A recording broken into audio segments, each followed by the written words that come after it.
ইয়াকসিবু খাতিয়াতান আও ইসমান সুম্মা ইয়ারমি বিহি বারিয়ান ফাকাদ ইহতামালা বুহতানা ওয়া ইসমান মুবিনা।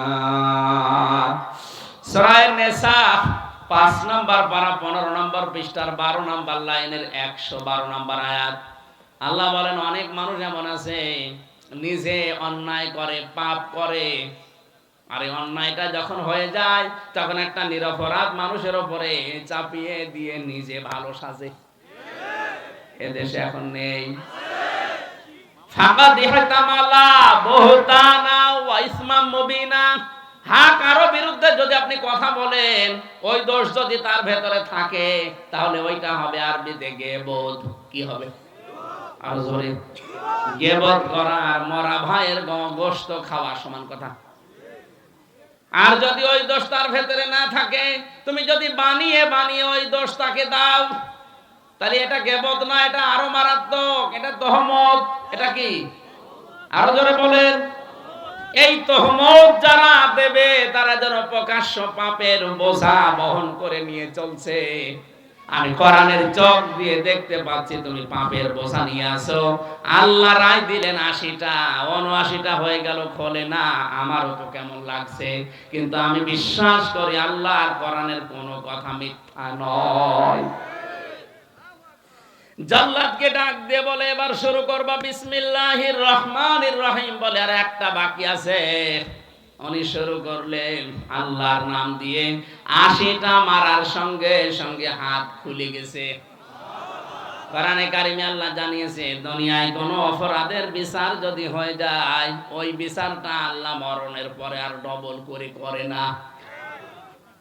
আপনি এই ঘটনা থেকে কি বুঝলেন? একটা মানুষের উপরে বিনা কারণে যদি নিরপরাধ মানুষকে কেউ দোষ দিয়ে ফাঁসিয়ে দেয়, তাকে যদি বিপদে ফেলে দেয়, আপনি মনে করছেন আমার তো কিছু হচ্ছে না। যেদিন এরকম হাত আটকিয়ে যাবে, ওই দিনটা পাবেন। আল্লাহ কিন্তু ছাড় দেয় মানুষকে, কিন্তু ছেড়ে দেয় না। আপনার নিজের অপরাধের শাস্তি অন্য মানুষের উপরে চাপিয়ে তারে বিপদে ফেলছেন। আমি মনে হয় এটা বেশি বলে ফেললাম। এদেশে কি এখন এমন অবস্থা আছে? কোন কারণে আমরা 3টা বছর আটক করে রাখলেন? আমি তো ওই অপরাধী না, আমি কিছু জানি না। আমারে দোষ দিয়েছে সংসদ ভাঙতে গেছে কে জানো, ওই সিরাজগঞ্জ থেকে একটা কাঁচি নিয়ে। ও নাকি বলেছে আমির হামজার ওয়াজ শুনে আমি উদ্বুদ্ধ হয়ে সংসদ ভাঙতে এসেছি, এই জন্য আমার আটকে রেখেছে 3 বছর। একটা কথা হলো, কার অপরাধ কার ঘাড়ের উপরে চাপিয়ে আপনি তার জীবনটা নষ্ট করে দিচ্ছেন? আমার কারণে আমার স্ত্রী 3 বছর স্বামী ছাড়া, আমার সন্তান 2টা। দেখেছেন ওই ছোট যারে 1 বছর রেখেছিলাম, ফারিহা, আর এখন 4 বছর। ও প্রিজন ভ্যাল ধরে ঝুলে অনেককে কান দিয়েছে।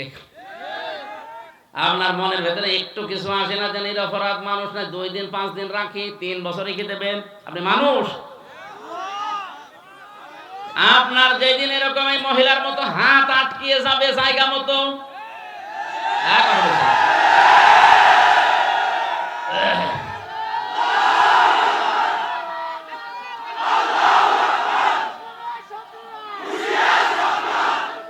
হাতটা আটকিয়ে গেছে।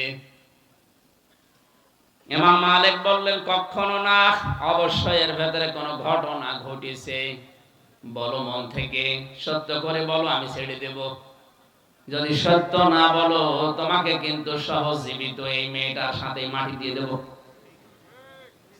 মেয়েটা যেই বলেছে আমি মাটি দিয়ে দেব জীবিত, তখন সত্য কথা বলছে। ডাক দিয়ে বলে, ইমাম মালিক, আমি যখন লাশ ধোয়াচ্ছিলাম, এই মেয়েটার উপর একটা খারাপ ধারণা করেছিলাম। খারাপ ধারণাটা এই যে এই মেয়েটা জীবিত থাকতে একটা পুরুষের সাথে হেঁটে যাচ্ছিল। আমি মনে মনে ওই দিন ধারণা করেছিলাম যে তুমি তো দেখতে ভালোই, পর্দা করে চলো, অথচ পুরুষ মানুষের সাথে বেড়াও, তোমার চরিত্র ভালো না। পরবর্তীতে খোঁজ নিয়ে জানলাম ওটা তার ভাইয়ের ছেলে। আপনারা বলেন তো, ভাইয়ের ছেলের সাথে বিয়ে করা যায়? বলেন না কেন? যে 14 জন পুরুষের সাথে বিয়ে করা জায়েজ নেই, তার ভেতরে ভাইয়ের ছেলে। বলেন না কেন? এর সাথে পর্দা করা লাগবে না। হ্যাঁ, মুখমণ্ডল, হাতের কবজি, পায়ের পাতা যদি খুলে রাখতে পারেন আপনার পর্দা করা লাগবে না। বাকি শরীর আবার ঢেকে রাখা লাগবে। ভালো করে মিলা। সে কবে, মনে করেন কত বছর আগে একবার পুরুষের সাথে ওকে দেখে আমি এই ধারণা করেছিলাম, পরবর্তীতে খোঁজ নিয়ে জানতে পারলাম ওটা তার আপন ভাইয়ের ছেলে, তাহলে ওর সাথে তো বিয়ে করা জায়েজ নেই। তাহলে এই ধারণা করা আমার ঠিক হয়েছে? আসতে বলেন। আমি যখন লাশ ধোয়াচ্ছিলাম তখন আমার ওই কথাটা মনে পড়ে গেছে। হঠাৎ করে হাত তুলতে গেছি, দেখি হাত লেগে গেছে, আর ছাড়ে না। নবীজি বলেছেন, মান সালিমাল মুসলিমুনা মিন লিসানিহি ওয়া ইয়াদিহি। মুসলমান তো ওই লোকটাকে বলা হয় যার হাতের দ্বারা, মুখের দ্বারা মানুষ নিরাপদে থাকে। হাদিসের অর্থ ঠিক আছে? না না, ঠিক নেই। ওই হাসান, কোন দিকে তাকিয়ে আছো? আমি যে হাদিসের বাংলা বললাম এটা ঠিক হয়নি, আপনি কি শুনছেন আমার তো মনে আসে না। মান সালিমাল মুসলিমুনা মিন লিসানিহি ওয়া ইয়াদিহি। কোন মানুষ যদি মানুষকে কষ্ট দেয় হাত দ্বারা, মুখ দ্বারা, সে আর মুসলমান থাকে না। ঠিক আছে? শব্দটা হচ্ছে মান সালিমাল মুসলিমুনা, যে ব্যক্তির কাছ থেকে কোন মুসলমান হাতের দ্বারা, মুখের দ্বারা নিরাপত্তা পায় না, সে মুসলমান না। এখানে কিন্তু মানুষের নাম নেই, আছে মুসলমানের নাম। এ মেয়েটা তো মুসলমান, এলাকায় সবাই জানে সে মুসলিম মহিলা।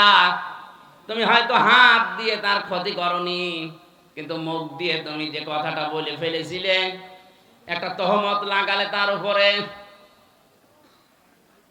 তুমি নিজে এখন আর মুসলমান নেই। আর মুসলিম মহিলাদের জন্য কোন বিধর্মী মহিলার সাথে একসাথে বসে পর্দা ছাড়া কথা বলা জায়েজ নেই। এজন্য কোন অমুসলিম মেয়ে যদি সুন্দরী হয়, কোন মুসলমান ছেলে তার সাথে বিয়ে করতে পারবে না যতক্ষণ পর্যন্ত ওই মেয়েটা মুসলমান না হবে। এটা তো আমি বানালাম।